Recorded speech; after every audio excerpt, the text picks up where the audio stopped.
నమస్తే my dear YouTube family members, welcome to Swapna family kitchen varieties. ఈరోజు ఒక మంచి రెసిపీతో మేము ముందుకు వచ్చేసానండి. అందరూ ఎలా ఉన్నారు, బాగున్నారండి? నాకు కొంచెం ఒంట్లో బాగోలేక నేను వీడియోస్ అయితే పెట్టలేదండి 3 డేస్ నుంచి. ఈరోజు కొంచెం బాగుంది. ఈరోజు అయితే ఒక మంచి crispy evening snack item, pakodi ఐటెంతో మేము ముందుకు వచ్చేసానండి. ఏంటి పకోడీయే కదా, ఎవరికి రాదనుకుంటున్నారా? అందుకేనండి కొంచెం కొత్తగా అయితే ట్రై చేశాను. అరటికాయని ఉడకబెట్టేసి ఈ విధంగా పకోడీ అయితే చేశానండి. చాలా సింపుల్గా చేసేసుకోవచ్చు. వితిన్ 2 మినిట్స్లో మనకి పకోడీ రెడీ అయిపోతుంది.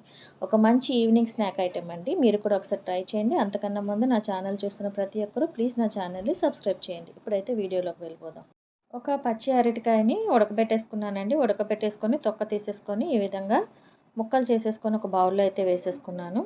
4 ఉల్లిపాయలు అయితే తీసుకున్నానండి. వీటిని పొడుగ్గా సన్నంగా కట్ చేసుకోవాలి. ఒక 10 పచ్చిమిరపకాయలు వేసుకుంటున్నాను.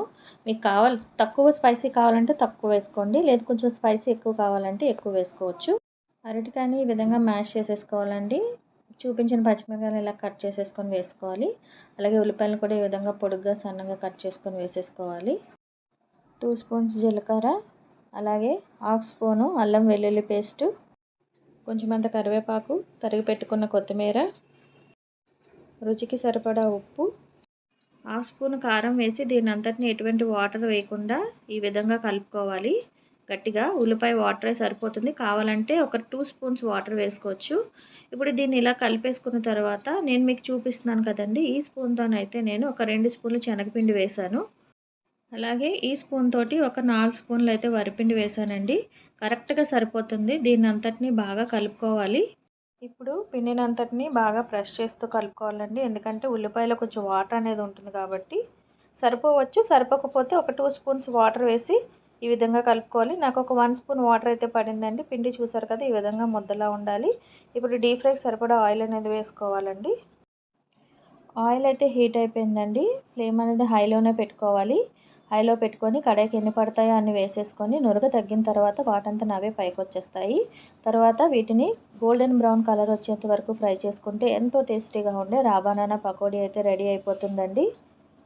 ఇదిగోండి మన పకోడీలు అయితే మంచి కలర్ అయితే వచ్చేసినాయండి. చూసారు కదా ఎంత చక్కగా గోల్డెన్ బ్రౌన్ కలర్ వచ్చిందో.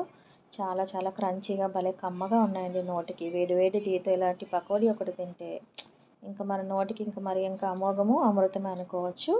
మరి పకోడీలు అయితే రెడీ అయిపోతున్నాయి కదండి. మిగిలిన పిండిని అంతటినీ కూడా ఈ విధంగానే చక్కగా పకోడీలో వేసేసుకుంటే అరటికాయ పకోడీలు అయితే రెడీ అయిపోయాయండి. చాలా టేస్టీగా ఉన్నాయండి, కమ్మగా ఉన్నాయండి నోటికి.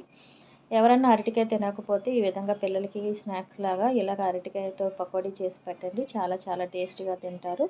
ఇవి అరటికాయ పకోడీలేనా అని అంటారండి, అంత బాగున్నాయి. మీరే చూస్తున్నారు కదా ఎంత క్రిస్పీగా ఉన్నాయో. నచ్చితే మీరు కూడా ట్రై చేయండి. ఏ విధంగా వచ్చిందో నాకు కామెంట్ చేయండి. నన్ను నా ఛానల్ సపోర్ట్ చేయండి. నా ఛానల్ని సబ్స్క్రైబ్ చేయడం మర్చిపోకండి ప్లీజ్. నా వీడియోస్ చూస్తున్నారు కానీ నా ఛానల్ అయితే ఎవరూ సబ్స్క్రైబ్ చేయట్లేదండి. ప్లీజ్ నా ఛానల్ని లైక్ చేసి షేర్ చేసి సబ్స్క్రైబ్ చేయండి. నన్ను నా ఛానల్ని సపోర్ట్ చేయండి. మరొక కొత్త రెసిపీతోనైతే మళ్ళీ మేము ముందుకు వస్తానండి. అంతవరకు సెలవు. నమస్తే. నేను మీ స్వప్న.